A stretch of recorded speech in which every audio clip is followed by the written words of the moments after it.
Welcome to Floater. My name is Nick Davis, and today we're here with Megan Hanna, and we're going to talk about her float experiences. So, thanks, Megan, for letting me interview you. Yeah, of course.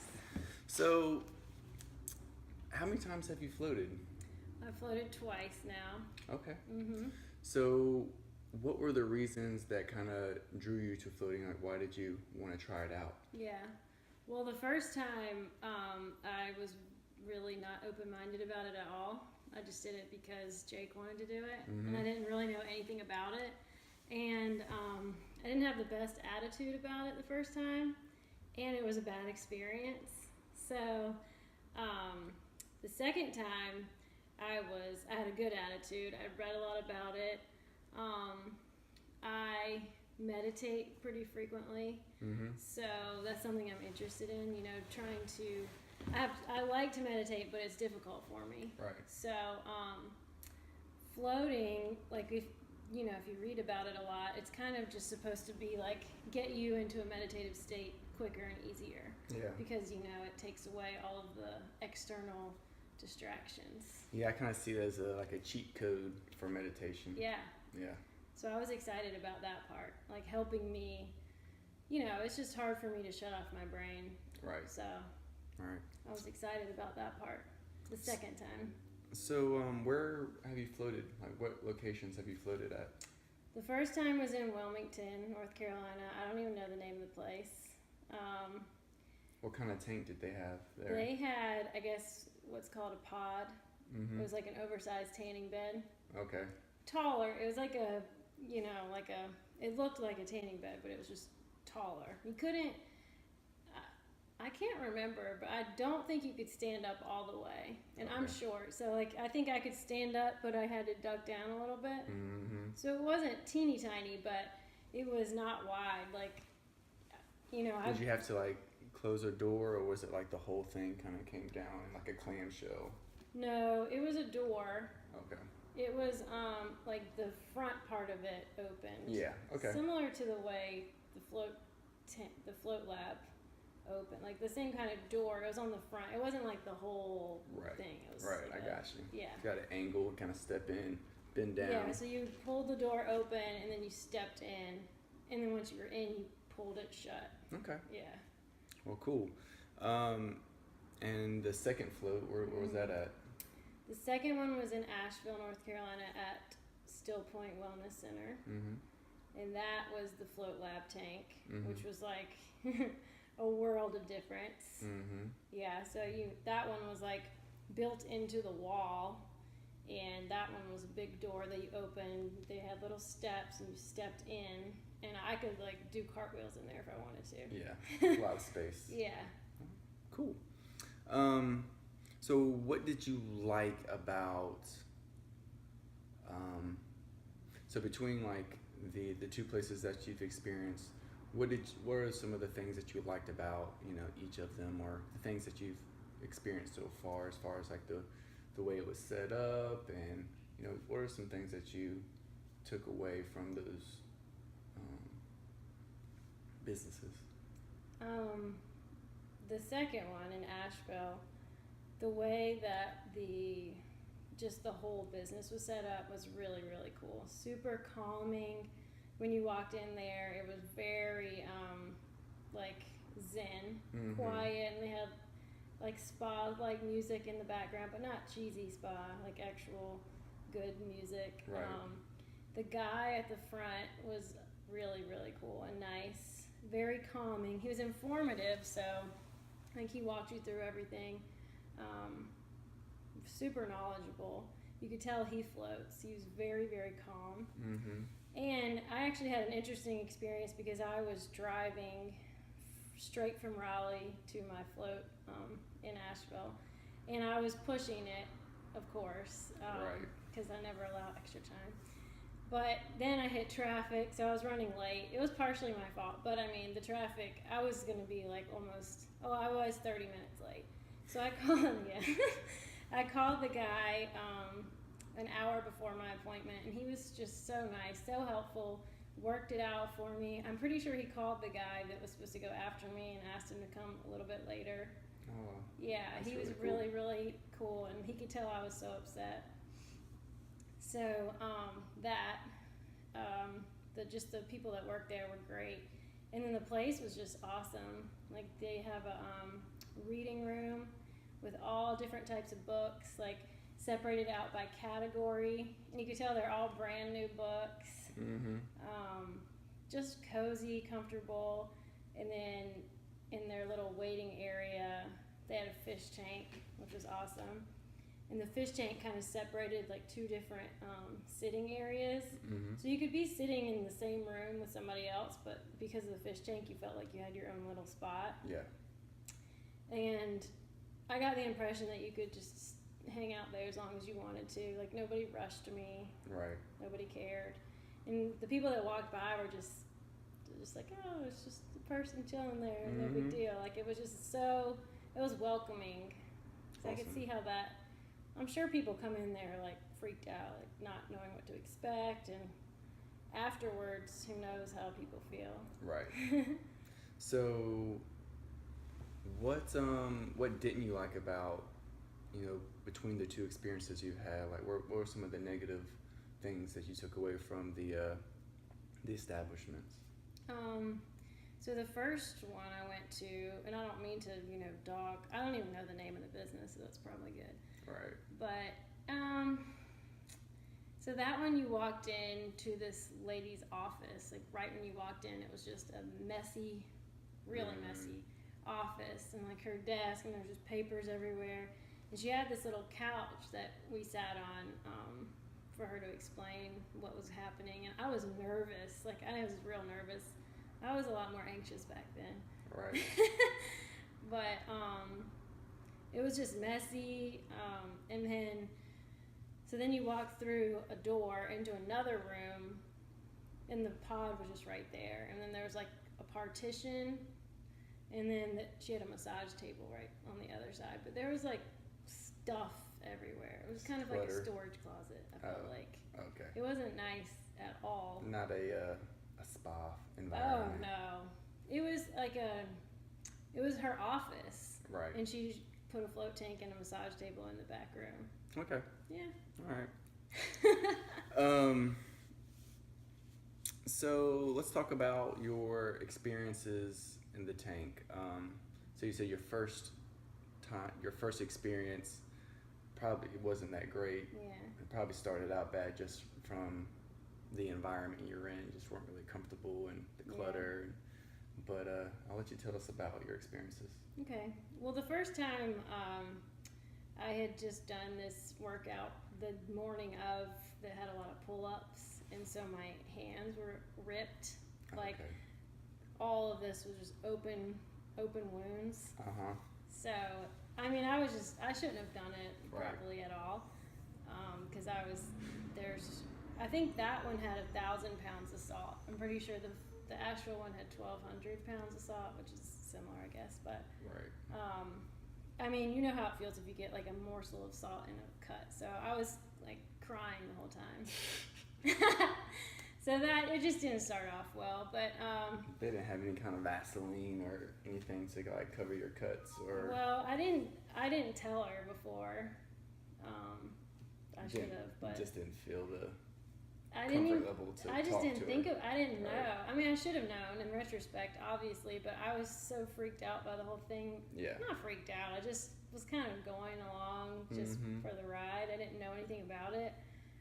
I mean, yeah, looking back, I should have known that's gonna hurt. And afterwards, she said, "Oh, you should have told me. I could have given you some, what is that? Invisible skin or whatever." Mm-hmm. But besides that, I couldn't really get there mentally. I always have a hard time shutting off my brain and relaxing. I've gotten a lot better at it, which is why I was looking forward to this the second time. But I just never really got there the first time. So tell us about the second time. Yeah, the second time, I was glad I had that other float under my belt, even though it wasn't a great experience. I kind of knew what to expect and knew not to get upset if I couldn't totally relax, because the more you read about it, I mean, it's not easy to just, you don't read about many people that go in there and like automatically are just out and have this amazing experience. You know, it's hard, and everybody's different. But my second time, I just really focused on my breathing, and yoga has kind of taught me how to do that. So I kind of felt like I was going in knowing how to get there better. And there was more space, so I just felt comfortable. I wasn't like nervous about it being dark or being enclosed or anything like that. I did try using their earplugs, and they were like the squishy kind, and they just wouldn't stay in my ears, so they kept popping out. So I eventually ditched those. And they also had like a plastic floaty pillow that you could put under your head. And I liked that, but once I just took it out just to see the difference. And for some reason, when I took it out, I felt like just more natural, I guess. I think it kind of lifted me up, and I felt, I felt like more, like I felt like I was out of the water a little bit. So once I got rid of that, I don't, you can't tell how long, like you have no concept of time when you're in there. But I think I relaxed pretty quickly just because I knew, like I got in there and I was like, okay, let's do this, Did you have anything memorable happen while you're in the tank as far as any self-talk that, was impactful, or was it just more of just a physical relaxation? So when I first started to relax, I started seeing like bird eyes. Like I just remember them being like this, like oval shaped. And I started kind of panicking, thinking it was going to be scary. And so I think I talked myself into it being like an owl, like a cute owl. And like I went there for a second, I started seeing like just a nice owl. And then it's weird, like I have this internal dialogue the entire time while I'm in there, like almost like judging my own experience, which is something that I hope if I floated a lot, that would eventually like maybe not stop, but calm down a little bit. Yeah, take a break. Yeah, it's like, oh my God, what is that? Is that no, it's not scary. It's cute. It's nice. Relax, And then all of a sudden the owl left me, and I started seeing like beaks. I don't know, it was weird. Okay. Like scary kind of beaks. Okay. And I shut that down pretty quickly because I was just, like half in, half out, and I wasn't enjoying that. So I guess I don't know, pushed it out of my mind. And then shortly after that, I saw like just colors, kind of like I don't know, like swaying back and forth, like bright, really pretty colors. And I remember thinking, like there should be a song that goes with it, like the way it was moving. I don't know.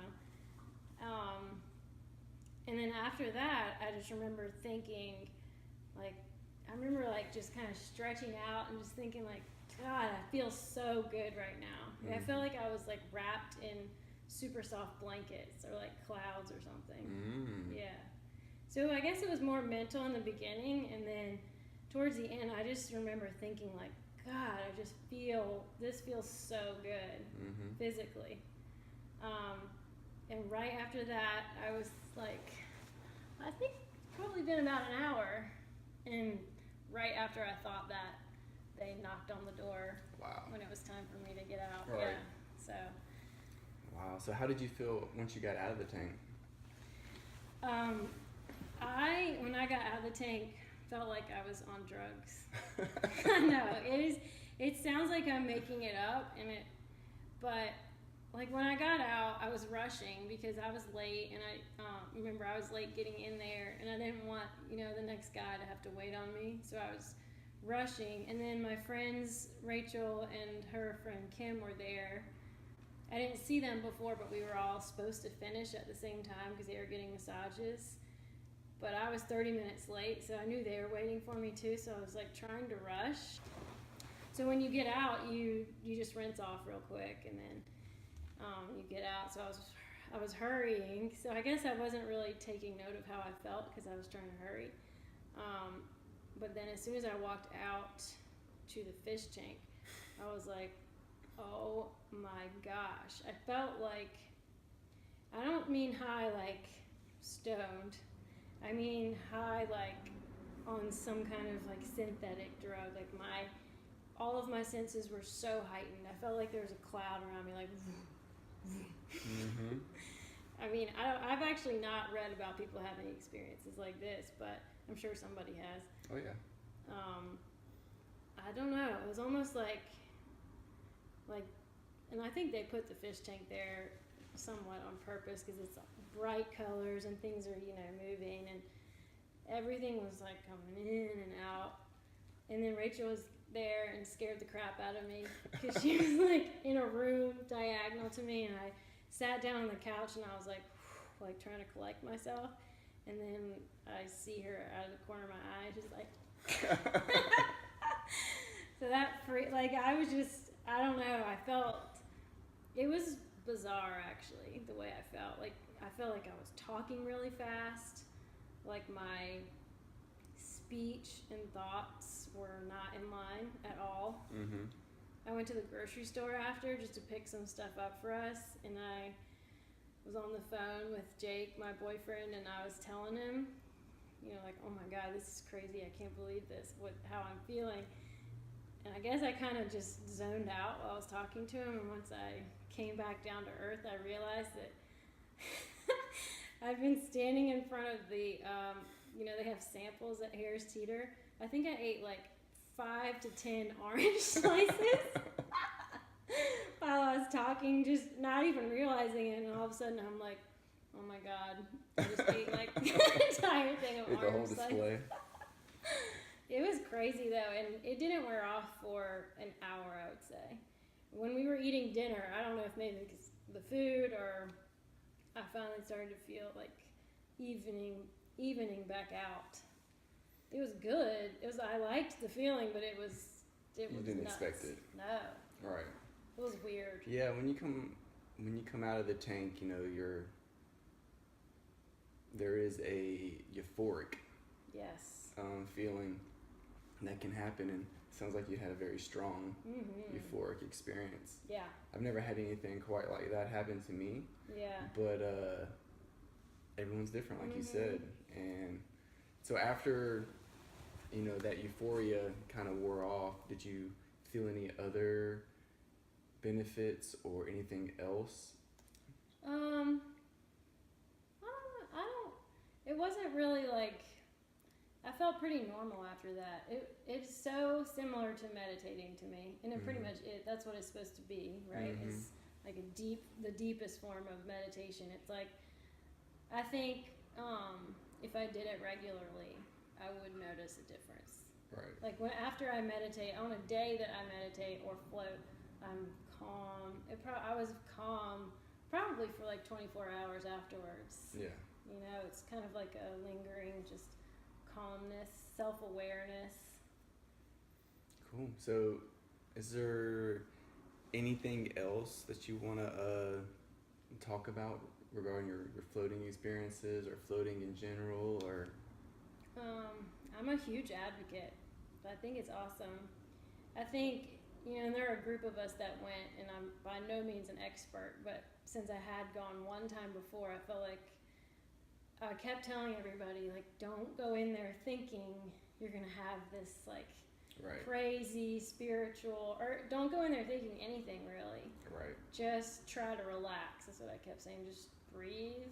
We all of us do a lot of yoga, so we know how to control our breath. I just was saying, just go in there and try to meditate and see what happens. Mm-hmm. And I actually, I talked to the guy at the front desk right after mine, and I asked him, this really stuck with me. I asked him, I was asking him how often he floats, and I was like, can you always get there? Like, get there in your head? And he's like, well, there's really no there. And that's the most important thing to remember, is that when you float, you're supposed to let go. Right. So if you're trying to get somewhere, you're not letting go. Right. like holding on to that hope or that expectation, I think can really mess you up in a sense. Right, exactly. It's a theme that, you know, keeps reoccurring with everyone that I talk to. It's kind of like, don't expect anything. Right. You know, and just go there with an open mind and try to relax and be in that silence and see what happens. Yeah. And something good is going to happen from it, just by the fact that you're allowing your, you know, your prefrontal cortex, the part of your brain that is all, you know, about logic and trying to take in the world and make sense of the world. You're giving that part of your brain a break. And you know, your brain is a muscle. You know, it needs to rest in order to perform. You just can't constantly be stressed out all the time and just working hard and having that mental load. You know, in our society, we think we should be able to do that because we can. Like, there's always an email to check, or you know, a project to work on, or whatever. But it's important to kind of deload a little bit and shut down and give that part of your brain a rest, and then it's going to perform better and more efficiently. Just like, you know, working out, you know, you're not supposed to blow your body out 7 days a week. You know, you need to take breaths, you need to, you know, do lighter load sessions, and your body will perform better because of that. For sure. So it's the same thing with your brain. Yeah. And I think you can train your brain, or you can get better at it the more you do it. You know, it's not an easy thing for most people, I don't think, to just let go and relax. It's an alien environment. You know, you haven't been in an environment like that since your mother's womb when you're a little infant. Right.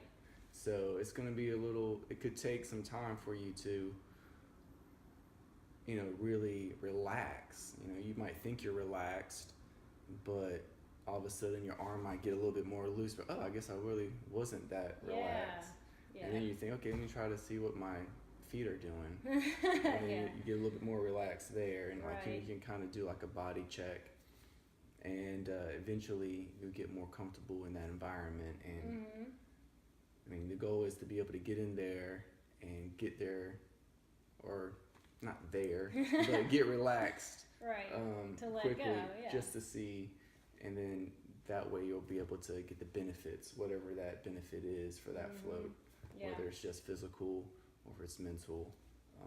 You'll get something from it. Yeah, and I bet the more you do it, you probably have different experiences every single time. Like, they could be way different every time, or maybe not. You know, it's like, it depends where you're at in your life, what's going on, what's on your mind, you know, what you're going through. So it really depends on the person and where that person's at. And floating is has a cumulative benefit. So the more you do it, the better you are. So when you float, your blood pressure goes down, your cortisol levels go down, your heart rate goes down, and the more that you do that, you create a new baseline for yourself. So if you just do it once, for that day, you're going to be nice and calm. Yeah. But, you know, as time goes on, you know, you're going to get back to that baseline that you're at. But the more you do it, you're lowering that baseline each time. So you're going to become more of a calmer person. Overall, yeah. I would do it a lot if I could. Yeah. I really would. Yeah, me too. Well, thanks for talking to me, and it's fun. We'll do it. I could talk about it all day. Yeah. It was a really awesome experience. We'll get some more float experiences and do it again. Yeah. All right. Thanks. Thank you. All right, guys. Floater out.